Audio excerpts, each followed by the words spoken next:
اگه به جنوب ایران در واقع استان هرمزگان شهرستان پارسیان سفر کردین، تنگه شوتاریکو رو از دست ندین. برای رفتن به این تنگه باید برید به روستای چکچک و از روستا برید به سمت دره‌ای که باید پیمایش کنید. لوکیشنش به اسم پارکینگ شوتاریکو روی گوگل مپ ثبت شده. این لوکیشن رو از قبل سرچ کنین چون اونجا آنتن نداریم. نشونش هم همین تپه خاکیه که جلوی دره ریخته شده. از اونجا از یه شیب میرید به سمت پایین و وارد دره میشید و پیمایش رو شروع میکنید. توی مسیر پیمایش به 2 دوراهی برخورد میکنید که اولین دوراهی رو باید به سمت چپ برید. دومین دوراهی اگه به سمت راست برید به تنگه شوتاریکو میرسید و اگه به سمت چپ برید به آبشار و حوضچه اودبه میرسید.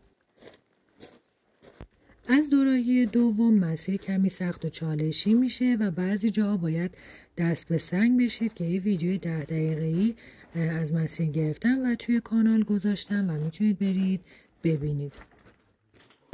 در ضمن ما با اینکه توی فروردین ماه رفته بودیم هوا خیلی گرم بود، پیشنهاد میکنم که صبح زود پیمایش رو شروع کنید چون اگه مثل ما دیر راه بیفتین داخل دره خیلی سایه نداره، خیلی گرم میشه، آفتاب هم مستقیم بهتون میخوره و باعث میشه که پیمایش سخت و اذیت کننده بشه.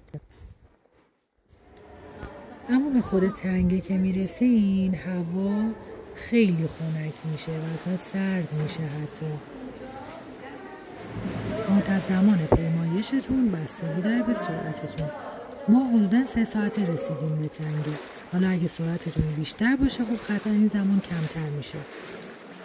تو تنگه چند تا حوضچه هست که میتونید شنا کنید. آبش خیلی سرده، فقط یادتون باشه که آخرین حوضچه خیلی عمیقه.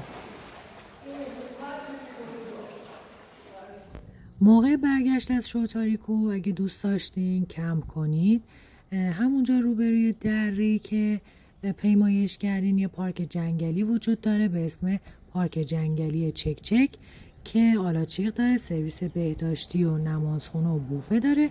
اگه بخواید میتونید همونجا کمپ کنید.